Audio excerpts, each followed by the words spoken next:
আমরা সংগ্রাম চালিয়ে যাব। আমাদের সংগ্রাম চলতেই থাকবে। হয় আমাদের এই জন্মভূমি বাংলাদেশে কোরআনের সমাজ কায়েম হবে, নইলে আমাদের লড়াই চালিয়ে চালিয়ে আমরা নিঃশেষ হয়ে যাব। মাঝখানে বিরোধী গ্রহণের কোনো সুযোগ নেই। সেই সংগ্রামে সংগ্রামী ভাই বোনদেরকে অংশগ্রহণ করার আহ্বান জানিয়ে, যারা শত শত হাজার হাজার আলেমের ওস্তাদ, আলহামদুলিল্লাহ, হযরত উলামায়ে কেরাম, সাংবাদিক বন্ধুগণ, সুধী মণ্ডলী, যুবক ভাই সব, পর্দার আড়ালের মা ও বোনেরা, আসসালামু আলাইকুম ওয়া রাহমাতুল্লাহি ওয়া বারাকাতুহু।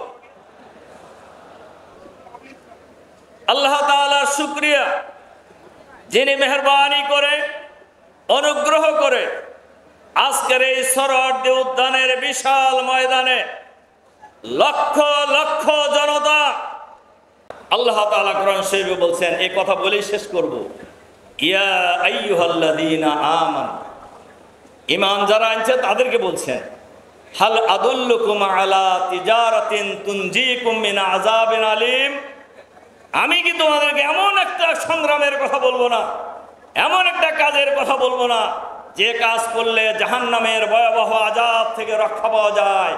আমরা জাহান্নাম থেকে রক্ষা পেতে চাই না? কারা কারা চান জাহান্নাম থেকে রক্ষা পেতে? হাত তোলেন দেখি। আমরা সবাই চাই না। শোনেন, হাত নামান, হাত নামান, হাত নামান। চোরকেও যদি বলা হয়, চোর আছে না, চোরকেও যদি বলা হয় যে ভাই জান্নাতে যেতে চান না জাহান্নামে যেতে চান, কি বলবে? কেউ বলবে জাহান্নামে যেতে চাই? কারণ কেন বলবে না?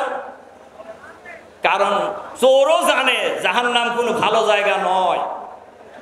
এই জাহান্নাম থেকে বাঁচার উপায় কি? আল্লাহ তাআলা কোরআন শরীফে বলছেন, তুমিনুনা বিল্লাহি ওয়া রাসূলিহি, আল্লাহ এবং রাসূলের প্রতি ঈমান আনতে হবে। আমার ধারণা আজকের এই সিরাত মাহফিলে লক্ষ লক্ষ ভাই বোনেরা উপস্থিত হয়েছেন, আমরা সবাই আল্লাহ এবং রাসূলকে ভালোবাসি, বিশ্বাস করি, করি কিনা বলেন? 2 নম্বর কথা কি বলছেন? অতুজাহিদুনা ফি সাবিলিল্লাহি বিআমওয়ালিকুম ওয়া আনফুসিকুম, নিজেদের জান এবং মাল দিয়ে আল্লাহর দ্বীনকে বিজয়ী করার জন্য লড়াই করতে হবে, সংগ্রাম করতে হবে। এ কথা কে বলছেন? এ কথা কি কোনো মাওলানা, কোনো পীর সাহেবের, কোনো দলের? এ কথা কার?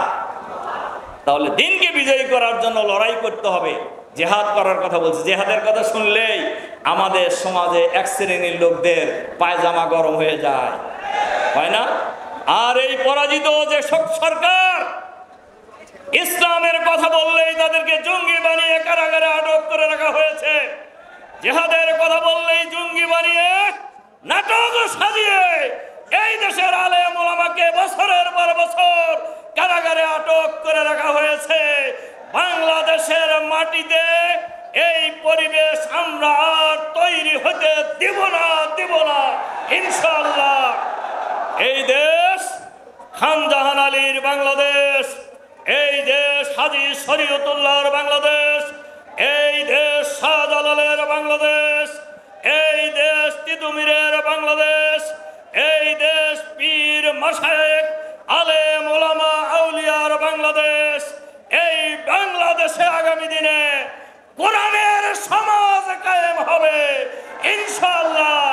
এজন্য আমরা সকলেই ঐক্যবদ্ধভাবে ভাই এবং বোনেরা সর্বত্রই আমরা সংগ্রাম চালিয়ে যাব। আমাদের সংগ্রাম চলতেই থাকবে। হয় আমাদের এই জন্মভূমি বাংলাদেশে কোরআনের সমাজ কায়েম হবে, নইলে আমাদের লড়াই চালিয়ে চালিয়ে আমরা নিঃশেষ হয়ে যাব। মাঝখানে বিরোধী গ্রহণের কোনো সুযোগ নেই। সেই সংগ্রামে সংগ্রামী ভাই বোনদেরকে অংশগ্রহণ করার আহ্বান জানিয়ে আমার বক্তব্য এখানেই শেষ করছি। আল্লাহ হাফেজ। বাংলাদেশ জিন্দাবাদ।